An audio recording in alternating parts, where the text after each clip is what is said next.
نحمده ونصلي على رسوله الكريم اما بعد فاعوذ بالله من الشيطان الرجيم بسم الله الرحمن الرحيم رب اشرح لي صدري ويسر لي امري واحلل عقدة من لساني يفقهوا قولي۔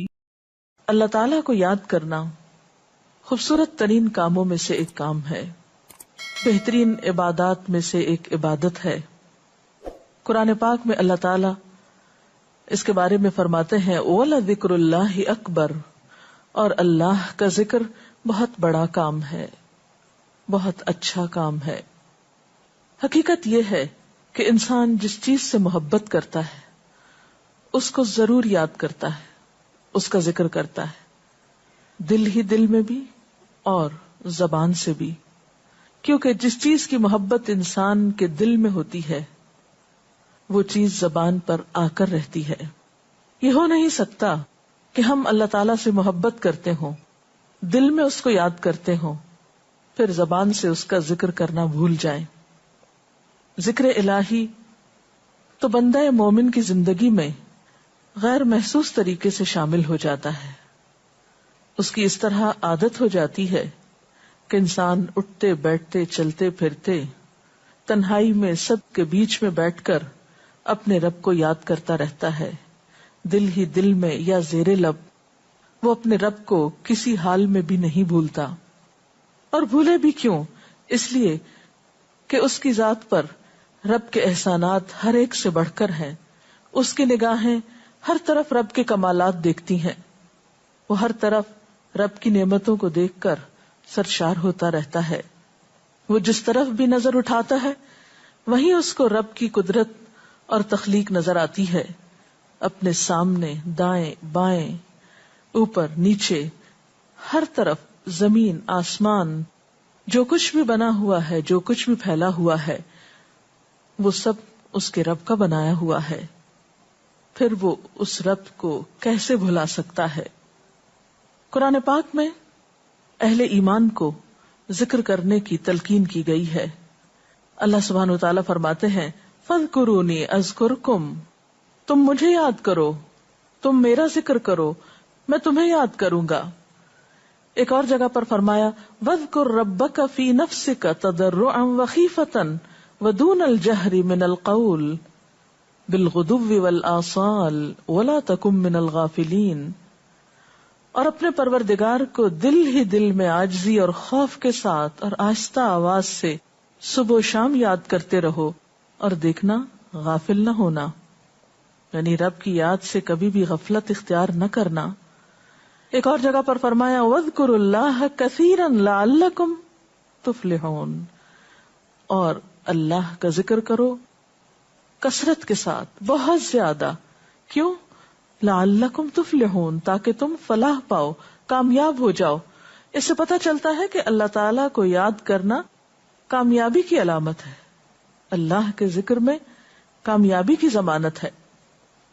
مومن مردوں اور عورتوں کی صفت قرآن پاک میں یہی بیان کی گئی ہے کہ وہ بہت زیادہ اللہ کا ذکر کرنے والے ہوتے ہیں۔ سورۃ الاحزاب میں آتا ہے وَالذَّاكِرِينَ اللَّهَ كَثِيرًا وَالذَّاكِرَاتِ، اور اللہ کا ذکر کرنے والے مرد اور اللہ کا ذکر کرنے والی عورتیں جو کثرت سے اللہ کا ذکر کرتے ہیں۔ کثیرن اعد اللہ لہم مغفرۃ واجرا عظیما، اللہ نے ان کے لیے بخشش اور بہت بڑے اجر کا وعدہ کر رکھا ہے۔ اور پھر یہ کہ ذکر کرنے کے لیے کوئی خاص وقت مقرر نہیں، انسان ہر حال میں ذکر کر سکتا ہے، ہر وقت میں ذکر کر سکتا ہے۔ نبی صلی اللہ علیہ وسلم کے بارے میں آتا ہے کان یذکر اللہ فی کل احیانہ، آپ ہر وقت میں یعنی ہر قسم کے وقت میں، دن میں یا رات میں، صبح میں یا شام میں اللہ کا ذکر کیا کرتے تھے۔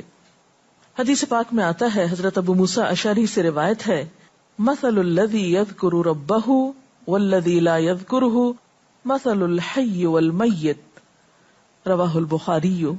آپ صلی اللہ علیہ وسلم نے فرمایا اس شخص کی مثال جو اپنے رب کا ذکر کرتا ہے زندہ انسان کی طرح ہے، اور اس کی مثال جو اپنے رب کا ذکر نہیں کرتا مردہ شخص کی طرح ہے۔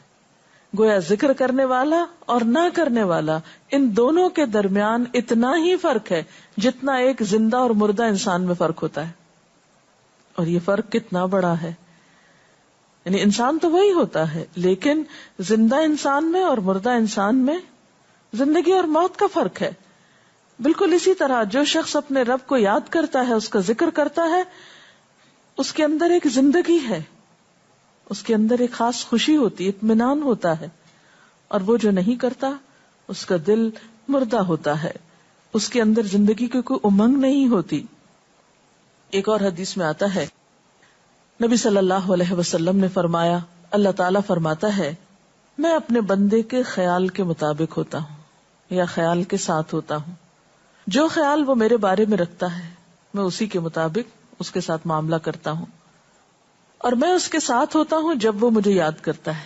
گویا ذکر کرنے والے اللہ کی مدد کے مستحق ہوتے ہیں، یعنی اللہ ایسے بندوں کے ساتھ ہوتا ہے جو ذکر کرتے رہتے ہیں.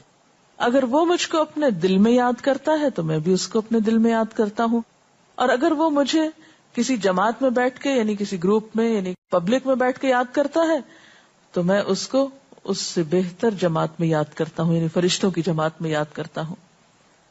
تو گویا فاذکرونی اذکرکم، تم مجھے یاد رکھو میں تمہیں یاد رکھوں گا. تو جو شخص بھی یہ چاہتا ہو کہ اللہ تعالیٰ اس کو یاد رکھے، اس کی مشکل میں اس کی مدد کرے، تو اس کے لیے کیا ضروری ہے کہ پھر وہ ذکر کرتا رہے. اور ذکر تمام عبادات کو خوبصورت بناتا ہے. مثلا روزہ رکھنا ایک عبادت ہے، لیکن جس روزے میں ذکر الہی ہو اس کا اجر و ثواب کئی گنا بڑھ جائے گا. حج ایک عبادت ہے بذات خود، حج کا سفر ایک عبادت ہے، لیکن اس سفر میں انسان اگر ذکر الہی کرتا رہے تو اسی حج کا ثواب کئی گنا بڑھ جائے گا. اور نماز تو سراسر ہے ہی اللہ کی یاد کا نام. اقم الصلاۃ لذکری، نماز قائم کرو میری یاد کے لیے. اللہ کے ذکر کا بہترین طریقہ ہے. ایک اور موقع پر آپ صلی اللہ علیہ وسلم سے جب یہ پوچھا گیا کہ سب سے اچھی نماز کس کی، سب سے اچھا روزہ کس کا، سب سے اچھا حج کس کا، سب سے اچھا مجاہد کون، تو آپ صلی اللہ علیہ وسلم نے ہر بار یہی جواب دیا کہ جو اپنے ان کاموں میں ذکر الہی کثرت کے ساتھ کرے. اور ذکر کرنے والے ہر میدان میں آگے نکل جاتے ہیں. حدیث پاک میں آتا ہے نبی صلی اللہ علیہ وسلم نے فرمایا مفردون سبقت لے گئے. لوگوں نے پوچھا کہ یہ مفردون کون ہے؟ فرمایا وہ مرد جو کثرت کے ساتھ اللہ کا ذکر کرتے ہیں اور وہ عورتیں جو کثرت کے ساتھ اللہ کو یاد کرتی ہیں. اور یہاں آپ نوٹ کر رہے ہیں خاص طور پر مردوں کے ساتھ ساتھ عورتوں کا ذکر بھی ملتا ہے. حضرت عبداللہ بن بسر فرماتے ہیں کہ ایک شخص نے عرض کیا یا رسول اللہ صلی اللہ علیہ وسلم، بے شک اسلام کے احکام مجھ پر بہت ہیں، یعنی ذمہ داریاں بہت ہیں، کرنے کے کام بہت ہیں. آپ مجھے کوئی ایسی بات بتائیں جسے میں اپنے لیے لازم کر لوں، یعنی میرے لیے آسان ہو اور میں پابندی سے کر سکوں. تو آپ صلی اللہ علیہ وسلم نے فرمایا لا یزال لسانک رطبا من ذکر اللہ، کہ ایک چیز پابندی سے پکڑ لو، اور وہ کیا کہ تیری زبان ہمیشہ اللہ کے ذکر سے تر رہے، ہر دم اللہ کو یاد کرتے رہو. اور یہ حقیقت ہے کہ انسان کوئی بھی کام کر رہا ہو، مثلا خواتین کھانا پکا رہی ہیں، گھر صاف کر رہی ہیں، واک کر رہی ہیں، کوئی بھی کام کر رہی ہیں اس طرح کا، تو اس میں ساتھ ساتھ اللہ کی یاد کرتی رہیں. سبحان اللہ، الحمدللہ، اللہ اکبر، استغفر اللہ، لا الہ الا اللہ، ان اذکار کا ورد کرتے رہیں، تو اس میں کام بھی ہوتا رہے گا اور اس کے ساتھ ساتھ اللہ کی یاد بھی ہوتی رہے گی. خصوصی طور پر 2 کلمات ایسے ہیں جن کے بارے میں بہترین اجر کی خوشخبری سنائی گئی. آپ صلی اللہ علیہ وسلم نے فرمایا کلمتان، 2 کلمات ایسے ہیں خفیفتان علی اللسان، جو زبان پہ بہت ہلکے ہیں، یعنی پڑھنے میں کچھ مشکل نہیں.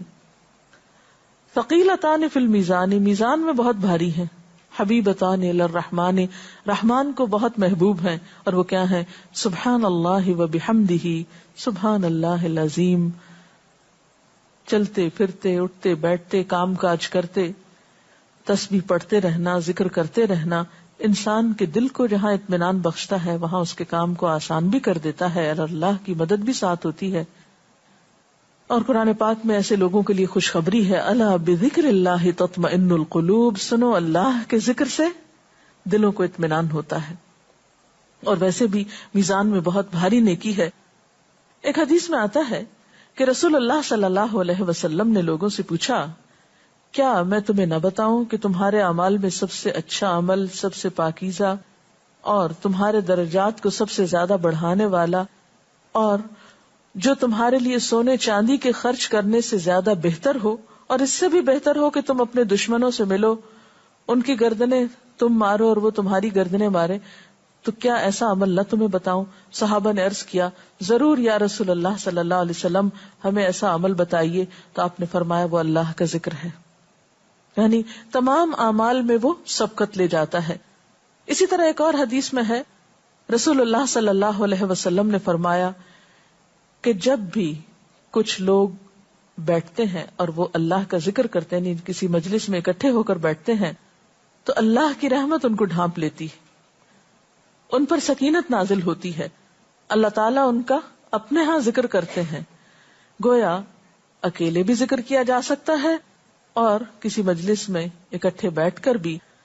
پھر اسی طرح صبح و شام بھی، جیسا کہ قرآن پاک میں آتا ہے، وَسَبِّحْ بِحَمْدِ رَبِّكَ قَبْلَ طُلُوعِ الشَّمْسِ وَقَبْلَ غُرُوبِهَا، اپنے رب کی تسبیح بیان کرو سورج نکلنے سے پہلے اور اس کے غروب ہونے سے پہلے. ایک اور جگہ پر آتا ہے وَسَبِّحْ بِحَمْدِ رَبِّكَ بِالْعَشِيِّ وَالْإِبْكَارِ، اپنے رب کی حمد و ثنا بیان کرو عشی کے وقت یعنی عصر کے وقت، والابکار اور صبح کے وقت. عشی کا لفظ جو ہے یہ زوال شمس سے غروب شمس کے درمیانی وقت کو کہتے ہیں.